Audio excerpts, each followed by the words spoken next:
Hey everyone, welcome to Tell You the Truth, the podcast where the group chat comes to life.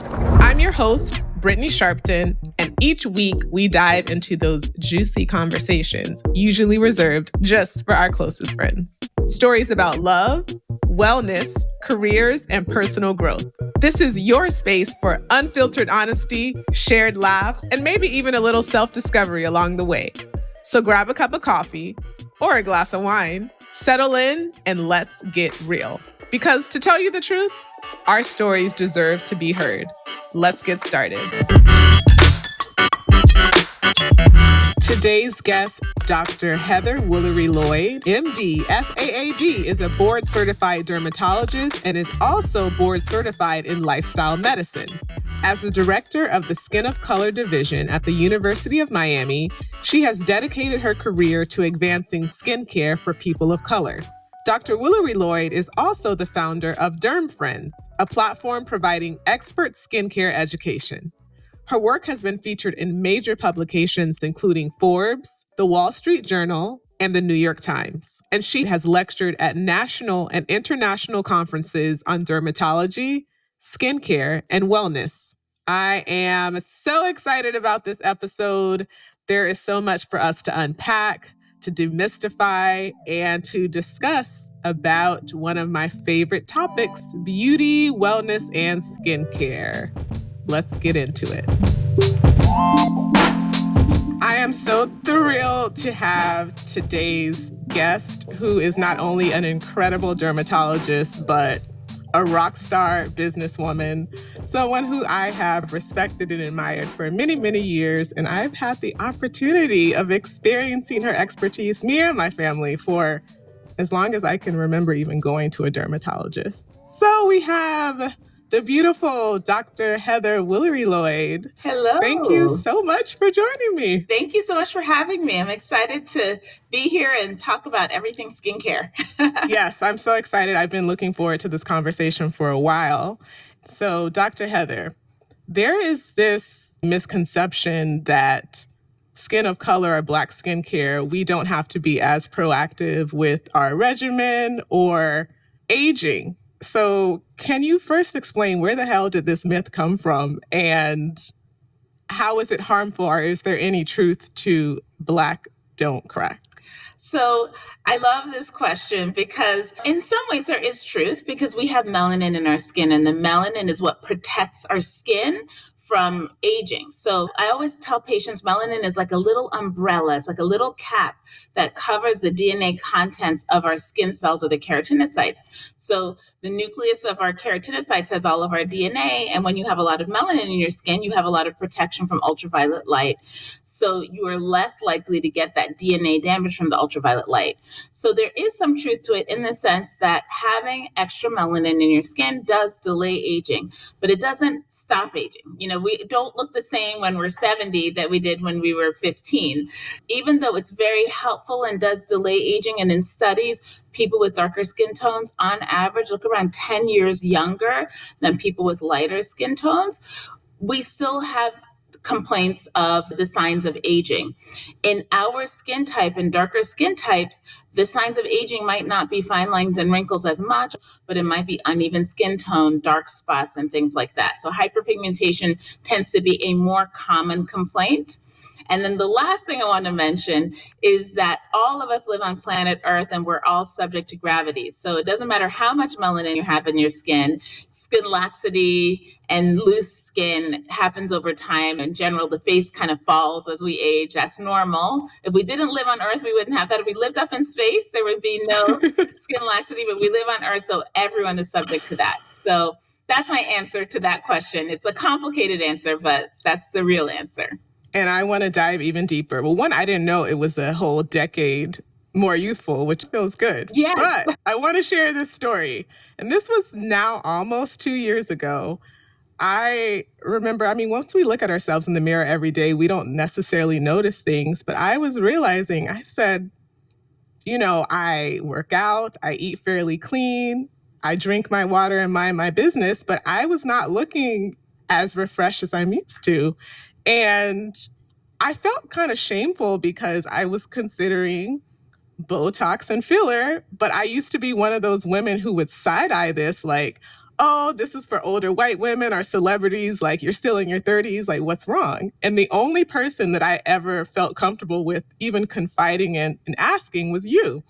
So I got an appointment and it was the most incredible experience because I seriously thought you were going to say, oh, girl, you don't need this. Let's just update your skin regimen. But the way you were talking to me was as if we were talking about like Crest White strips. Like you were like, actually, I'm overdue for mine. The injector's over there. Let's do your 11s. I don't know what the medical term is. Yes, and the crow's. and crow's feet. I just wish that it was. Can we talk about why is there still this stigma and taboo around cosmetic procedures, especially I find in the Black community, because I loved getting shot up. Well, I think that stigma is changing, thank God. I think that, first of all, no one needs to get Botox and fillers. That's totally a personal choice. And I always tell people that, there's no need. But if something bothers you and there is something that's a simple solution, it's safe and effective, and it's, something that you're considering, I think it's perfectly fine. But especially when it comes to things like Botox. In dermatology, we call them toxins because there's several different ones available, but how they work is by relaxing the muscles. That's something that also your skin type, whether you're darker skin or not, if you tend to frown and you're always frowning, you're going to develop those lines. And that cannot be prevented, whether you're darker or lighter skin. If you tend to make a certain facial muscle, eventually over time, those lines get etched into your skin.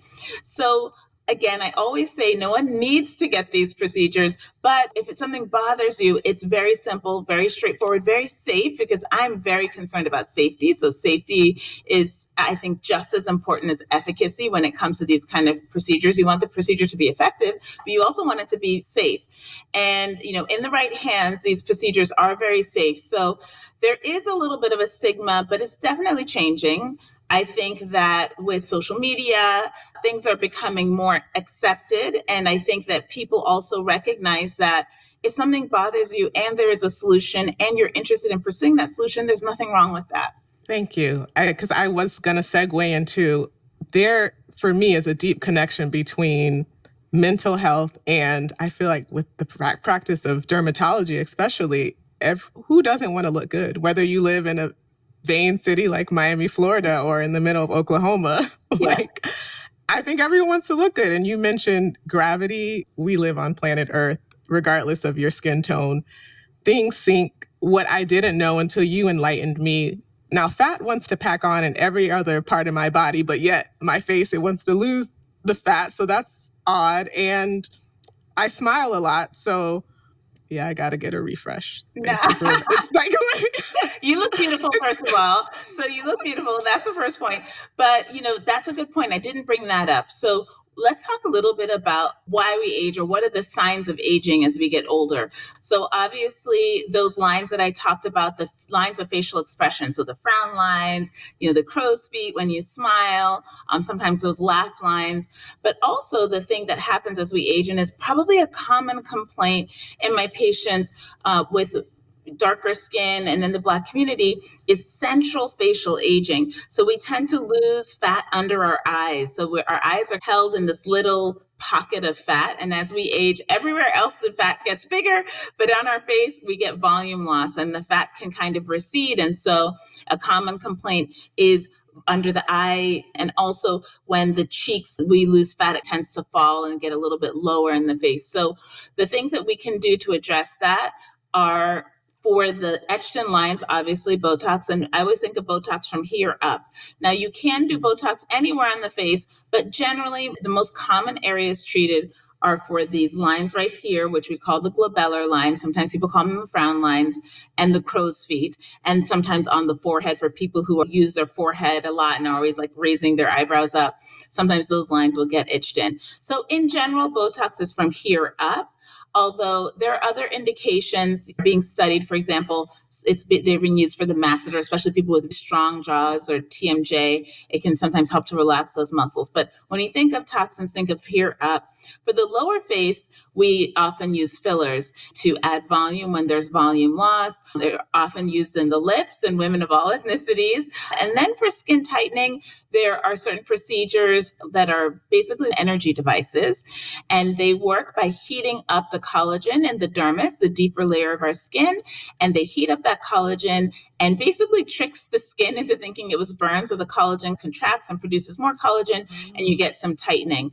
So those are the ways to address all of the things we've discussed. They're very safe, very well studied. I do clinical research on these cosmetic procedures. So safety is very important to me. I'll probably say that 10 more times because it's really, really important. But those are the ways that basically we can address aging.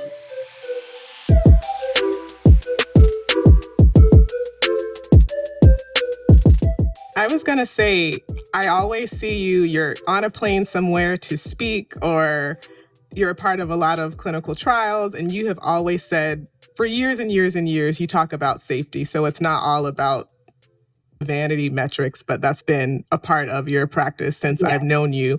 So what can you say to people, like you mentioned, there's lasers. Oh, another thing. I think they're called DPNs when you zap DPNs. Oh my gosh, I didn't even know. Let me just tell you guys, Dr. Heather was able to, I came in and I said, I want to look younger. I didn't even say what to fix or whatsoever. And of course, she's so diplomatic and professional and says, you don't need these things. However, since you did come to see me, you would be amazed. It seems so subtle, but it will make a big difference. I kind of was skeptical, but I trusted you so much.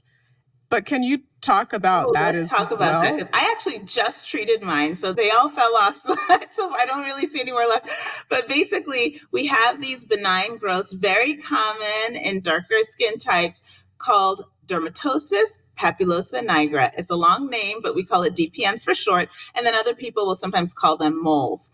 So basically, these are benign growths of the top layer of our skin, which is the epidermis, and they form little, like you can think of them almost like skin tags. They're usually darker than your skin, and they're just little tiny things. They're usually on the cheeks, sometimes on the forehead, but usually on the cheeks and eyes. That's the most common location. And then, of course, people can get them on the neck. Those tend to be more like skin tags, and then on the chest and back.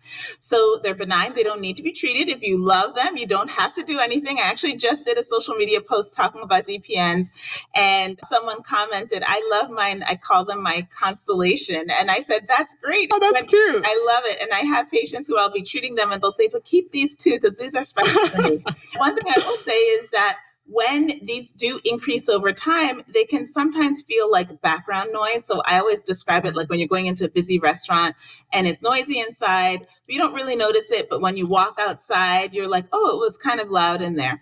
And that's the same thing that happens with DPNs. If you have a lot of DPNs on your face, you really don't notice them. They're very subtle. I had very subtle ones. They weren't like jumping out at me. But when I remove them, I'm like, oh, my skin looks so much more clear. So that is something that I definitely recommend for people who are interested in treating them. It's a very simple treatment. We superficially burn them with a device called a hyperpigmentation, and then they fall off in around 3 to 7 days. The hardest thing about treating DPNs is not picking, because your natural reaction after they dry up is to want to pick them off. I mean, I'm even guilty of wanting to do it. I really don't do it because you really want them to fall off naturally. When they do fall off, the skin is just so much more even because there's no what I call background noise. So that's a very common, simple, straightforward procedure that people love because it really makes an improvement. Your skin just looks so much more even when they're gone. Absolutely, because I had never even heard of DPNs. You said, oh, Morgan Freeman has them, but they're more pronounced. And I was like, oh, I see this in a lot of women and men. But some people have them a lot and it's very noticeable, but most people, they're very subtle. They're just tiny little, almost like dots, like if you took a pen, very subtle. You don't notice them. It's not a big deal. But if you're interested in having more even skin tone, removing them definitely makes your skin much more even. And right now it's like, I see a couple of them growing back. See, you've spoiled me. Now I'm like, okay, zap, zap, zap. Like I'm coming back, definitely. So it made a world of a difference, something so minor. Yes. So can we now talk about, you have Derm Friends, Yeah. which is a newsletter, and you can explain a little bit more, Sure. that explains different skincare. So for people who aren't quite ready to zap, zap, zap, or they're a little afraid or have it's basically painless, in my opinion.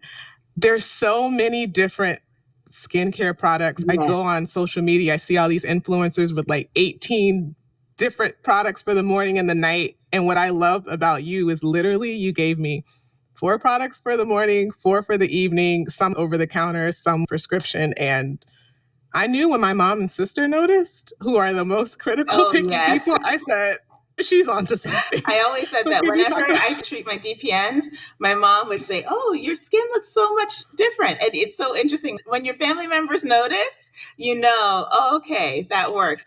So, yeah, let's Right. talk about skincare because I'm a big advocate of skincare. And skincare is simple, straightforward, and with consistency, you can see really great results. So, one of the things I have is a newsletter called Derm Friends. It's for people who have an interest in skincare and keeping up to date on all things skincare. So I go over skincare news, skincare trends, because there are a lot of trends online with TikTok and Instagram, and it's hard to keep up. So I try to debunk myths and also talk about what's new because it's an exciting field. There's a lot of really interesting science-backed research for a lot of these skincare products that we use. And I talk a lot about that in that newsletter. So I have a personal interest in skincare. I used to have a skincare line many years ago, focused on treating uneven skin tone and dark spots. And I've always had a special place in my heart for skincare because I think skincare is straightforward, it's accessible, and it's a part of self-care. I'm a very holistic doctor, and I believe that we have to treat ourselves well. And it's one of the few times that you kind of wind down and take care of yourself. I think skincare is important, but it doesn't have to be complicated. Like you said, 3 or 4 steps in the morning, 3 or 4 steps at night. I'm not a big believer in the 7, 10, 11 step skincare routine. First of all, those are very hard to stay compliant with because life is busy and most people don't have time to put on 9 different steps at night and 9 different steps in the morning. But also, it's just important to have a simple, effective regimen that really focuses on what bothers you the most. So a 9-step skincare routine probably is a little too much.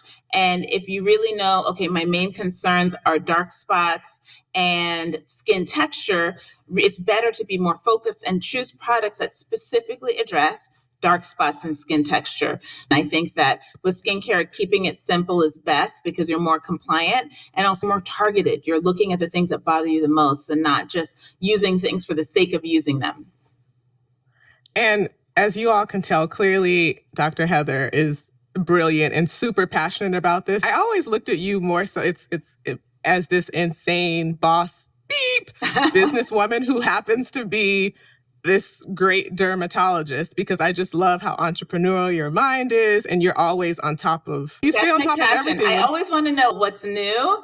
And if there's something new that I haven't heard about, it really piques my attention because I always love to be up to date, really know what's trending, what's new, what the new science is, how technologies work, because there is a lot of science when it comes to skincare. There's a lot of, people don't realize this, these huge skincare brands have PhD scientists doing research and isolating new molecules that work to treat the things that really bother us. So sometimes I have the opportunity to visit these companies and speak to these PhD researchers. There are people who've spent entire careers developing molecules that come to market. And that's really exciting for me and most dermatologists because we love to get really effective products that work, that are based on great science.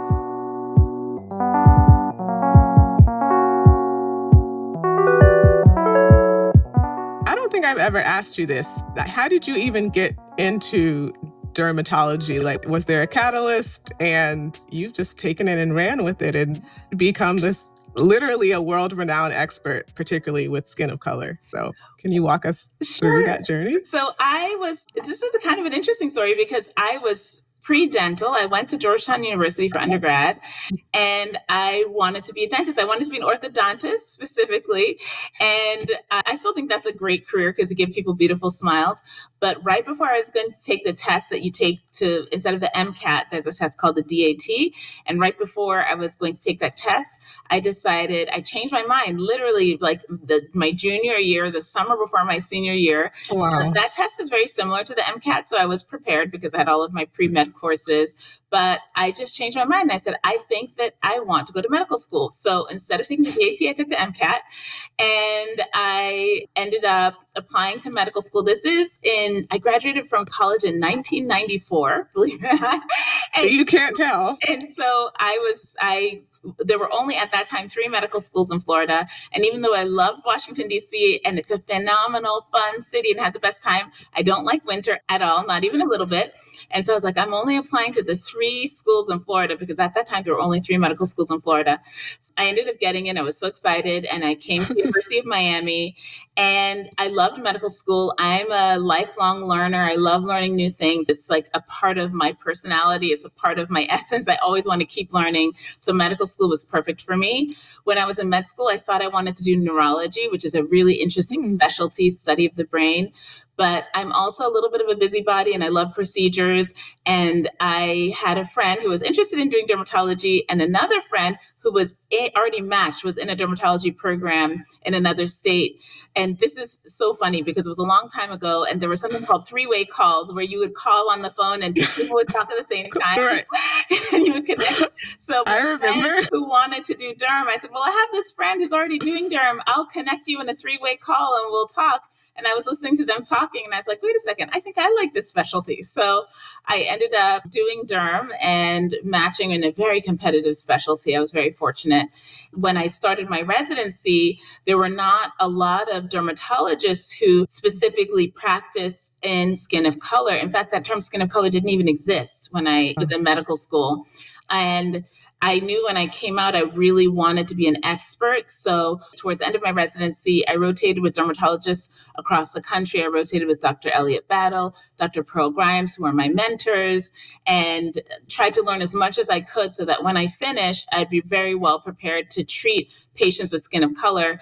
And that's how I came to be where I am today. Oh, wow. See, I did not even know about the pivot. Yes. I obviously knew about the Georgetown part, but okay, so you went from fixing smiles to fixing the whole face and hair. I want to get into that. We haven't even talked about, we haven't spoken about There's just so much. And I just, first of all, and I know everyone tells you this, your hair, like forever, it's just always, it's just the perfect balance of like the roots are never too straight. Like it always maintains the perfect, like. I was never, thank God, I never was into having like straight roots. I don't know why, but I just didn't care. And that really worked to my advantage because I really don't damage my hair. And if you're really fixated on having perfectly straight roots, then you kind of are at risk for traction alopecia because you're trying to pull your hair straight. So that was just luck. I just never cared. Too busy studying to care. Can you talk about hair care in dermatology? Because I think not a lot of people even realize that you do it all. So we do. So dermatology is skin, hair, and nails. And, we haven't even spoken about nails, but hair is a big part of what we do. I see a lot of hair disorders. Very common in Black women is, many different hair disorders, but probably the 2 most common diagnoses I see are traction alopecia and a diagnosis called central centrifugal cicatricial alopecia, or CCCA. So traction alopecia is when we pull our hair too tightly with, very tight ponytails. We can sometimes see it in kids, very tight braids. And so we have to preserve the hairline. We don't want our hair cells too tight. Traction alopecia is not unique to Black women. It was actually first described in Greenland because the native women of Greenland wore their hair in a very tight ponytail. And it actually used to be called alopecia greenlandica. That was the original name of traction alopecia. That's a fun fact. Yeah, it's a very fun fact. And it's been described across the world. So it's been described in Europe, and when people wore very high ponytails, and nurses who would wear a nurse's cap and then really have to pin it in very tight. So it's described in multiple different cultures. It's even described in Sikh men who sometimes like twist their beard and you can get traction on the beard. So it's not unique to Black women. It's just unique to anyone who uses a tight hairstyle. So the treatment for traction alopecia is avoiding tight hairstyles. That's like prevention is key. There's treatment and prevention. Prevention is key. So avoiding tight hairstyles. Treatment would be stopping if you notice traction early. And I remember when I was a resident, I used to wear my hair in a high ponytail. And one of my co-residents was sitting next to me in one of our meetings and said, I think you're getting a little traction. And I immediately stopped that hairstyle and wore a low ponytail. So one is to wear a low ponytail. That's one of the things you can do to help prevent it. Avoid tight braids, avoid tight hairstyles on chemically straightened hair. So if your hair is chemically straightened, then you don't want to use any extra traction because that significantly increases the risk of traction alopecia. So those are some simple things. Obviously, micro braids are, the very tiny, tiny micro braids increase the risk because the hair is like hanging on by a string. So those are the things that we can do. And we have some phenomenal hair transplant doctors who are specializing in hair transplants on Black women. They're all across the country, and I have so many phenomenal colleagues who do this. So you can transplant the hair and it will grow back if you have long-standing traction alopecia. And then the other hair type we talked about was on the crown of the scalp. That's the CCCA one. That one is probably hereditary. It's not really caused by any specific hair care practice. Years ago, they used to call it hot comb alopecia because the dermatologist 40 or 50 years ago thought that when people were doing the hot comb, the hot oil was dripping onto the crown of the scalp and burning the scalp. But since then, they found that people who never use a hot comb still got that type of alopecia. People with natural hairstyles still got that type of hair loss. It's just probably hereditary that some people have a predisposition. It runs in families. It's an inflammatory hair loss, so it's caused by inflammation in the scalp. And the treatment for that are topical steroids or topical anti-inflammatories. Sometimes we do injected anti-inflammatories or injected steroids. And then the other thing we can do is if it's completely stable and not active at all, we can also do hair transplants to help restore the hair in that area.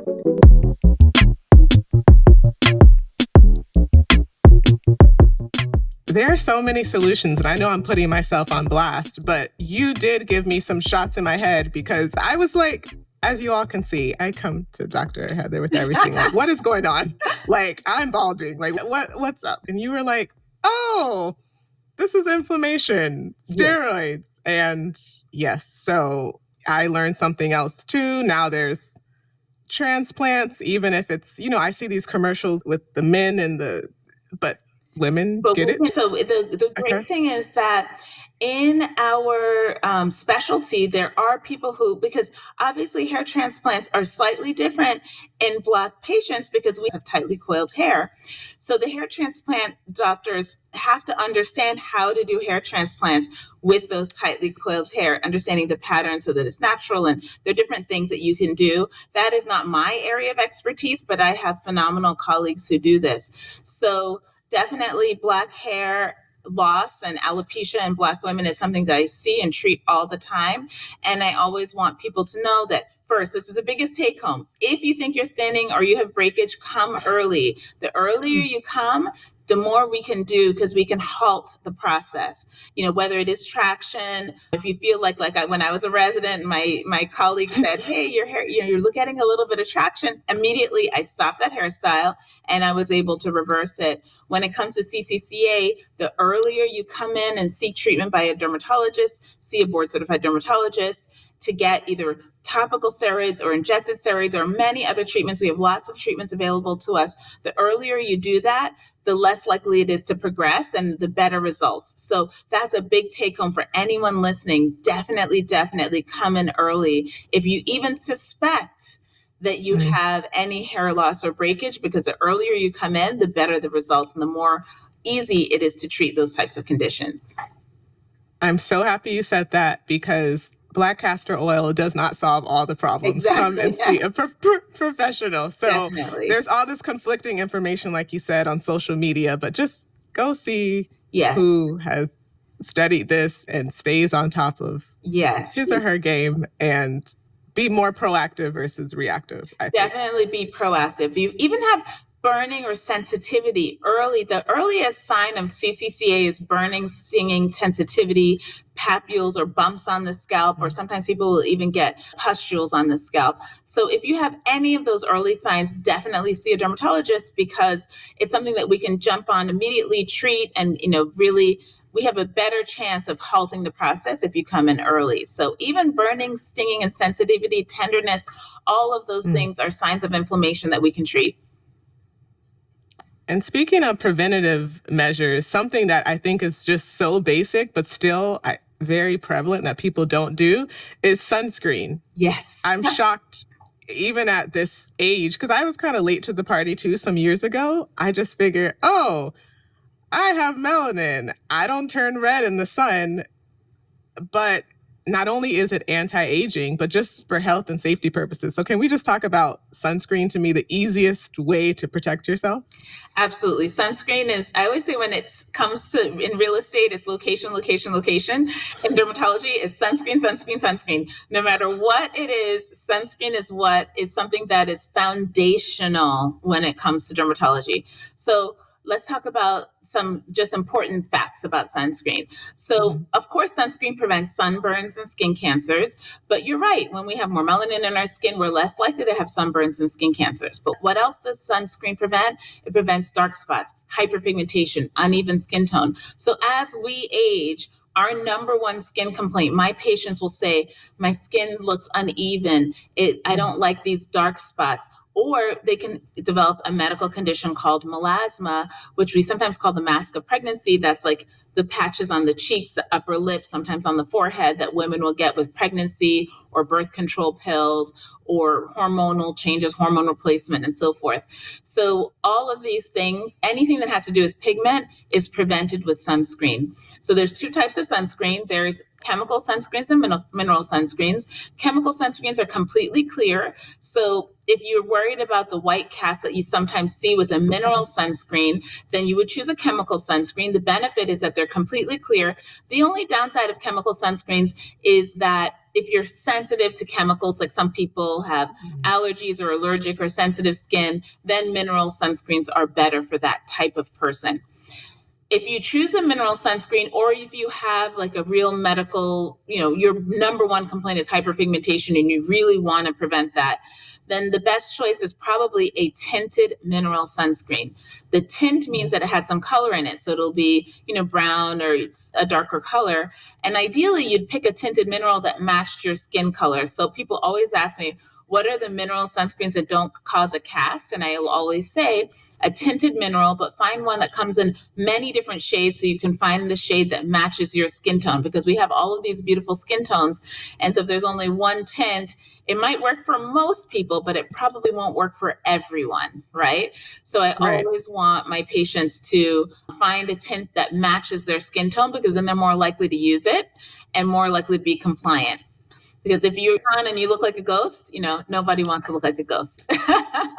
Exactly, which leads me to, on your social media pages, there's a link to, it seems like a gazillion different products, Yes. including sunscreens. There's these great reviews, because I went on there and I spent all these hours like, oh my gosh. So I ordered some were sheer, worked great. Others, like you said, we come in all different shades. Yes. So could you share more about? Sure. So about that. That's actually my Amazon page. So I'm on Amazon. I have like I guess it's called an Amazon influencer page. And one of my goals was to review every product. It's a lot, though. There's a lot of skincare products out there. There's hundreds and hundreds. So what I always tell people is that there's no one perfect product. There's a perfect product for you. So when you see a dermatologist, we have dozens and dozens and dozens of products in mind, and we pick the right product for you. So we might pick this sunscreen because you have sensitive skin and you have melasma, but we might pick a different sunscreen for someone else who doesn't have sensitive skin and really wants a clear sunscreen. So they might choose a chemical. So there's no one perfect product. It's a perfect product that meets your needs. Some people like fragrance. Some people really don't like fragrance. So I would always, when I review these products, I'll describe if there's fragrance, whether it's good for oily skin, whether it's good for dry skin. And it kind of gives you an idea of how that product could work for you, because it's not one perfect product. It's, does it meet your needs? Do you have dry skin? You want a mineral sunscreen, but it has to be tinted. There's a product that's good for that. If you have oily skin and you have a mineral sunscreen that's tinted, there's a different type of product that would be better for that. So that's my Amazon page where I try to really review all the products on the market, things that are very affordable that you could find in drugstores, you know, at affordable prices, to try and figure out what's the best product for you based on the characteristics of the product.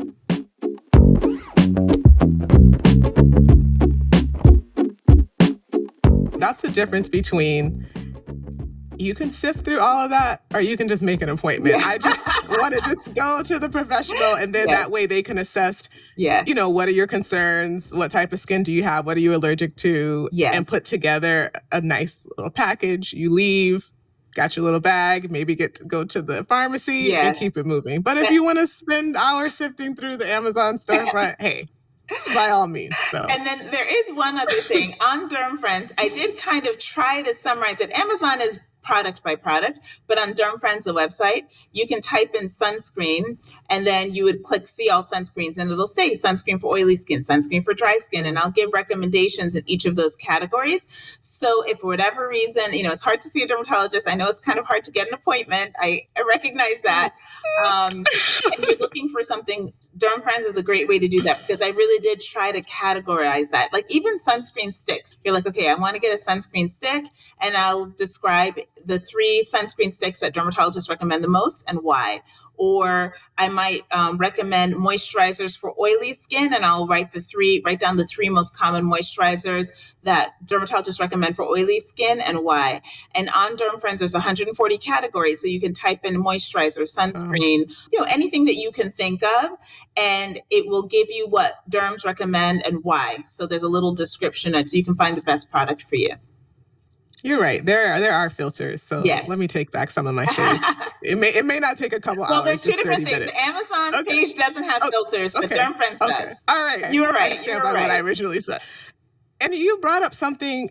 I'm into self-care. I feel like if you invest, everyone values things different, whether it's experiences or things. For me, if it's going to make me feel better about myself, it helps emotionally, mentally, physically.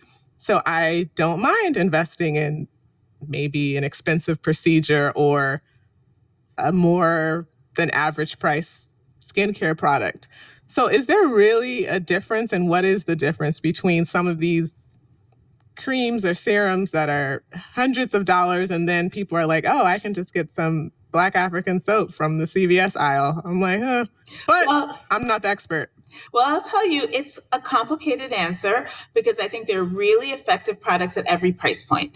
So the products that are in the drugstore and that are, let's say, under $30, there are some really great technologies that are available at that price point that are extremely effective at treating these conditions that are very common, like hyperpigmentation and dark spots and uneven skin tone. So sometimes my patients are surprised, because I will recommend something that's under $30, $40, because there's lots of science to back it up. That, like I said, a lot of these bigger companies have PhD scientists who have been working their whole career trying to find formulas that work. So I don't ever want to say that a less expensive product is not as effective. What's most important to me is, are there studies to back it up? Then there's the mid-range products that you would find at Sephora and Ulta, primarily Sephora. And those types of products tend to have more fancy packaging, which is a part of the experience. And some people like to have a beautiful package on the counter in your bathroom. So that's a part of it that definitely contributes to cost. And maybe they are more expensive because they might have ingredients that might be more expensive to purchase, like the formulas might be a little bit more expensive.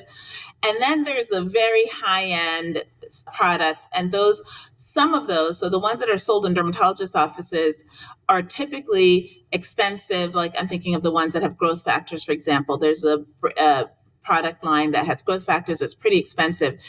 And that's because it is extremely expensive to manufacture because they really have a proprietary process. So some of these newer things like the exosomes and the growth factors, those are expensive because they are very expensive to manufacture because they actually involve culturing, cells and creating this substrate that they've used to create the product. So it's not a straightforward, simple thing. So it really just depends. What's the most important thing to me as a dermatologist are what are the studies? Show me the money. Whenever people present things to me, I'm like, show me the studies. What studies do you have to support the claims that you're making? And at every price point, companies who are very reputable will have studies. So at the drugstore range, I've seen phenomenal studies, very well designed, what we call placebo controlled. So the people got, the not an active cream with no active ingredient or the active cream, and they're compared head to head to show that the cream or serum worked better than a placebo or a vehicle. And you can see those types of studies at every price point. So again, that's where the expertise of a dermatologist comes in, because I generally recommend things based on what has been proven in studies to work.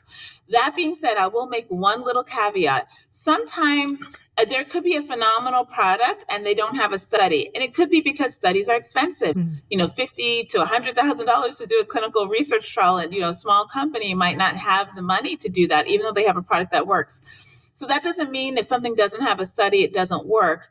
But I'm definitely much more confident when I see a study, because then I know by objective measures there was improvement in whatever skin condition they were trying to address. One thing about Dr. Heather, she will talk about that study.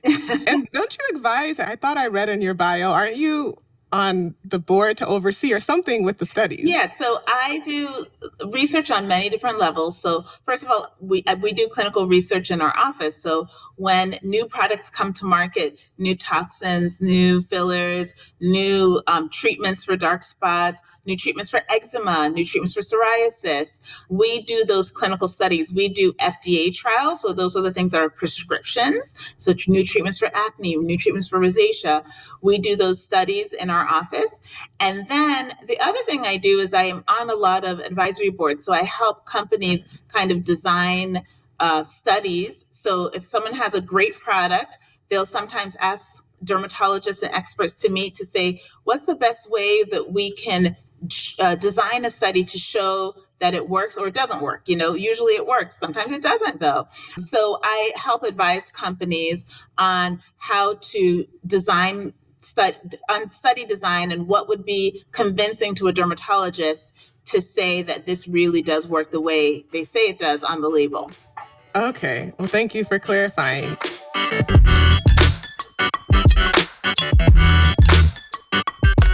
So one of the things that popped up in my head that I've been seeing, are there studies on salmon sperm? I see this is popular now. I will say not to my knowledge. Whenever people ask me a question like that, I whip out Google Scholar immediately and do a quick search of the peer-reviewed literature to see. To my knowledge, there aren't. There might be some studies, though. I'm definitely a believer in what is the science. So even though something might sound completely off the wall, if there's some science to support it, there's some science to support it. But my preliminary observation would be that probably not, but I'd have to go double check on Google Scholar to make sure on PubMed that there aren't any studies out there. Okay. That's what I figured. Usually these things are based on something. So there's probably some ingredient, some extract that has been studied that's found in the salmon sperm. That's probably the case. I don't know. I'd have to go look it up. So sometimes these things are based on some resemblance of science. There's some extract or something, and then it's pulled in. And sometimes they're just based on nothing at all. And it just catches on and goes viral. And then here I am talking about. So I don't know where it falls in that range, but it definitely depends. Okay. So what would you say in your practice is probably one of the more surprising things that people come to you about and the most common? I know you mentioned hyperpigmentation. Yes. I would say, I think in my practice, I still think to this day, people don't understand the impact of sunscreen. So when I have an acne patient, the most common diagnosis that dermatologists see is acne. That's by far the most common diagnosis we see. And when you have pigment in your skin, after you have an acne pimple, you will have a dark spot. And that dark spot can take on average 4 months, sometimes up to over a year to fade without treatment. So all of my patients who come in with acne, we add sunscreen into their skincare routine. So in the morning, they might wash their face, use a prescription product, and then a moisturizer with sunscreen. At night, wash their face, use a prescription product, and then a moisturizer or some other products to help address the pigment. And a lot of times patients will, I write everything down. Everyone walks out with their skincare routine. It's all written down like your homework. Some people will tape it to their mirror in their bathroom that this is their homework. I love it. And, when they come back, a lot of times patients might say, oh, I wasn't able to get the dark spot treatment for whatever reason. Maybe it was a prescription, it wasn't covered, or whatever reason. But just the simple addition of sunscreen helps to prevent that hyperpigmentation from acne. So I would say just simply adding sunscreen into your skincare routine is something that can make a dramatic improvement, especially if you're prone to hyperpigmentation. Because remember, as we age, darkly pigmented people, our number one skin complaint is uneven skin tone and hyperpigmentation. So prevention is key, and it's especially important when it comes to acne. And then I would say the other thing that is people probably do too much of and don't need to do as much as they think they do is exfoliation. So every time I do a skincare routine, people say, well, what about exfoliation? When do I exfoliate? Well, usually some of the products I use, like retinoids, things like tretinoin, tazarotene, those are chemical exfoliants, or retinoids help to exfoliate the skin. But sometimes people feel like they have the need to scrub things off, Right. the old apricot scrubs from the past that people used to use. And I always try to emphasize to my patients that you don't have to scrub anything off. Exfoliation is great, but you don't have to scrub your whole face off. Really, I think hydration is probably more important than exfoliation. So I try to kind of reteach my patients that you don't have to have a part of your skincare routine, something where you're scrubbing your face and trying to scrub off all of the top layers, that your skin really looks healthier when the barrier is intact. I used to be one of those people, and I think it was Raslo or one of those things. You were saying the layer of skin is already being exfoliated. Yes. For some reason, I felt like you needed to feel like sandpaper was on your face to get it. When you use a retinoid, like tazarotene, like tretinoin, like adapalene, those are all the generic names. It does exfoliate, but they're very small. It's like micro exfoliation. I guess that's the best way to put it, because you don't see thick scale coming off like a snake. You just see slowly your skin is more renewed, more even, the texture is smoother, and it happens slowly over time. And you don't have to aggressively scrub the skin or see big, thick flakes coming off to get the best results. So I think that that's a myth, and something that I really try to educate my patients on, that moisturization is more important than exfoliation, and then you can exfoliate your skin without scrubbing it raw. Moisturization is better than exfoliation. I'm going to put that on a sticky note too. Oh my gosh, there's so much.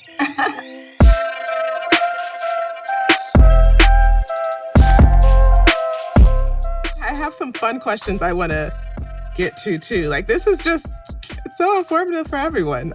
Yes, you are game changer, pioneer in your field. So you know what, Dr. Heather, I wanted to learn a little bit more about you outside of dermatology, that maybe people can give some insight to this woman who, I love watching your morning walks to what's the park?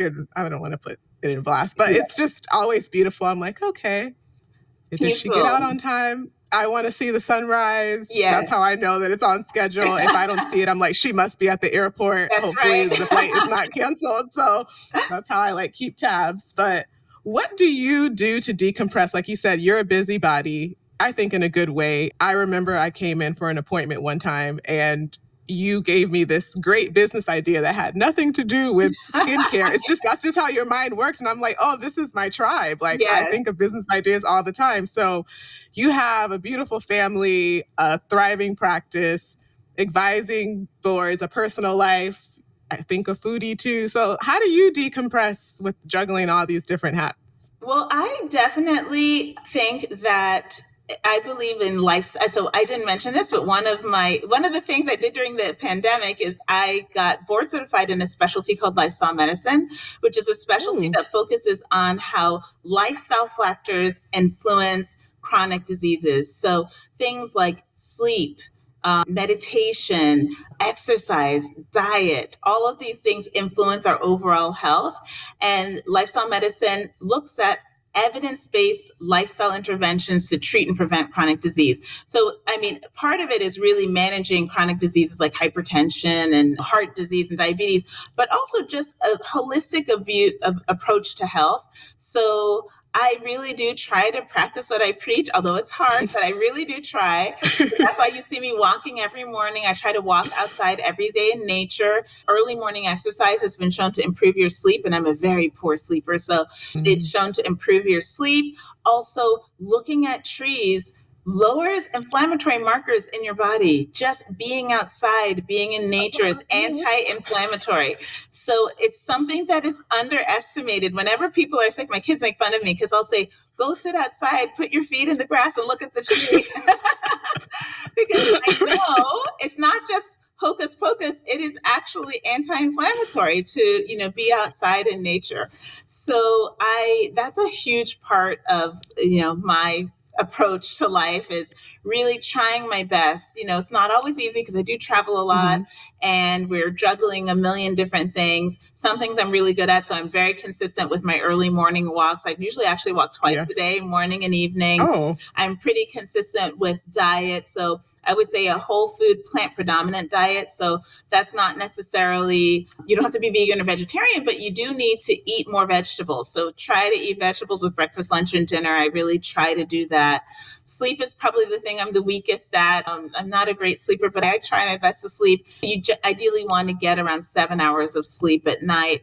Meditation is something I do, and I try to do that at night before I go to sleep and try to kind of decompress. Even 3 to 5 minutes of meditation can improve your health.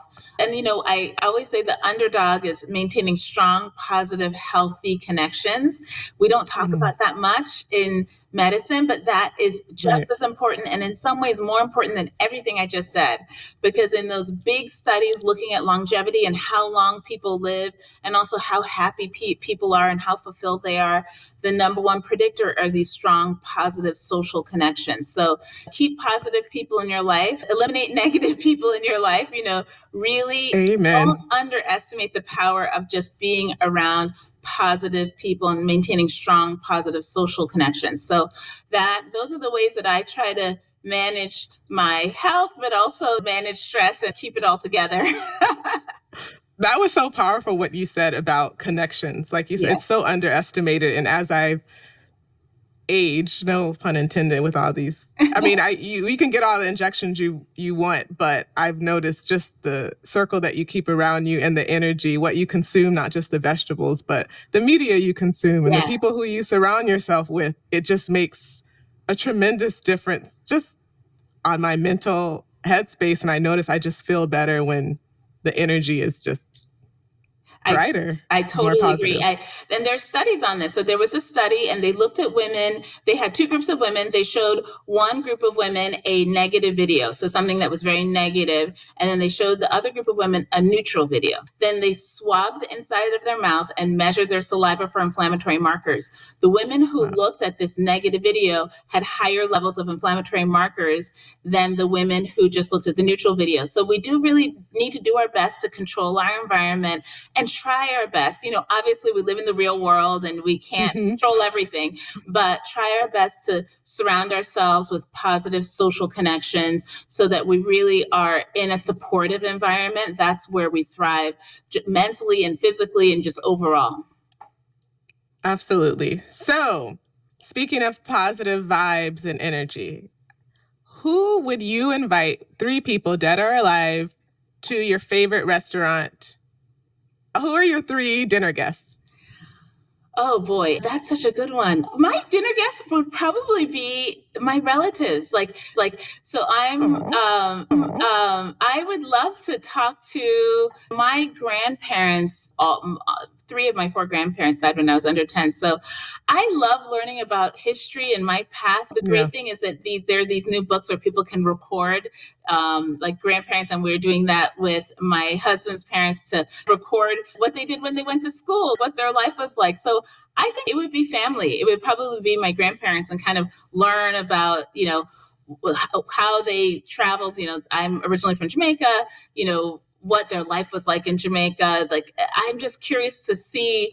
I love the past. So it would probably be family, my grandparents. So those would probably be all three of them or all four of them, if I could get all four of them. Okay, all the guests. I love that answer. I feel like I need to go and look at trees and touch grass to get, I mean, the energy, I'm loving it. Okay. So what books are you reading currently? Oh, so I'm always reading medical stuff. So people always ask me about books, but I have to stay up to date on journals. And so I'm constantly reading, what's new. If you saw all of the medical journals that come in my mailbox that we have to go through every month, staying up to date with what's new in dermatology. So what I personally am reading is generally in my field, journals, studies, reports. I wish it was fun, or, I was going to tell you something that was like this great fascinating book, but really I try my best to stay up to date in my field, and that involves a lot of reading. So. But it seems like this is a genuine passion. Like, you're not just, it's your profession and business, obviously, but you can just tell. And there's so much to learn. So that's like the biggest thing. One time I was talking to someone and they're probably like, oh, you probably know everything. I'm like, no, we don't. Like, there's so much to learn. So for me, I really try to make an effort and stay up to date. If I hear something that I haven't heard of, or it's something that's new to me, I'm running to read the most recent studies, what it's based on, how big was that study, is it realistic, has it been reproduced? Like, those are the things that kind of drive me. Okay. And lastly, as I wrap up, two more questions. Did you sell the skincare line? Because I still ordered the little toners, and I'm thinking I'm supporting you. Oh, yeah. It's some other company. Okay, well. So the company was actually in an incubator program with Guthrie Renker, and they purchased it from us. So I'm always working on new things. That's Derm Friends. That's my newest thing that I'm working on. I'm a serial entrepreneur, so I'm always looking for what's new, what's next. And so I'm kind of looking forward to developing Derm Friends. As I said, it's a newsletter. My goal is to educate people who have a real genuine interest in skincare and want to stay up to date. So that's what I'm working on now, but I'm always working on many, many things. Yes, you are. That's what is so, I just love it. You're always thinking, not just within your field, it can be anything. So when people hear this or see this and they're like, I have got to get to Dr. Heather, how can they find you online? So see you or find you? The best way is you can go to Dr. Heather MD. That's my website, and you can find when I see patients. I do many different things. So I don't see patients as much as I would love to, but I do see patients several days a week in my office. And then also I am very active on social media. So you can find me on Instagram and TikTok at Dr. Heather MD, also on YouTube. And if you are really interested in staying up to date on all things skincare, so skincare trends, skincare news, skincare launches, if you really have a real interest in skincare, definitely sign up for the newsletter, which is on dermfriends.com. Well, there you have it. This was so informative. I just love how you don't gatekeep. So honest, always admitting that even though you know more than 97.8%, probably more of your peers, you're constantly on a lifelong journey to learn. And that's what I think makes you such an amazing woman and professional. So thank you. I'm just so happy. This was so amazing. Thank you. Thank you. Well, thank you so much for having me. I'm so excited to be on this podcast. This was really fun for me. Yes. And I was going to ask Dr. Heather, like, what does she want her legacy to be? But that may be, I don't know if you want to, if you mind, I was curious how, I know that you have probably bigger plans than I can even envision. What would you like your life to be? That's such a great question, because I think that what's most important to me is being fulfilled, but also being at peace. those things are just as important. So I love learning, and it's very important to me to be on top of things and know what's new and really be at the cutting edge when it comes to what's new. But I also, just as important to me, is to be at peace and really have a big picture approach to life. So I want my family to be healthy and for all of us to live fulfilling, healthy lives. And so I definitely think there's a balance there. And that's just as important to me as all of these entrepreneurial endeavors that you see me doing. So I want to be fulfilled, and it's fun for me to learn and to grow and to start new businesses and to create new ideas. But it's also just as important to me to be at peace with the world and for my family and everyone to be healthy and happy. There's no better way to wrap that up. Happiness and peace and health is just, that's priceless. Yes, so. Health is wealth. Yes, health is wealth.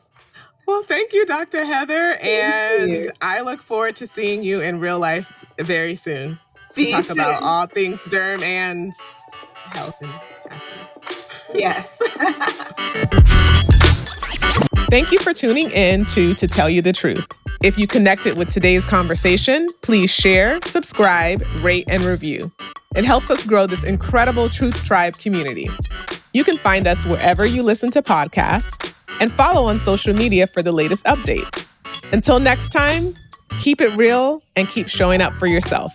Thank you for listening, and I'll see you next week.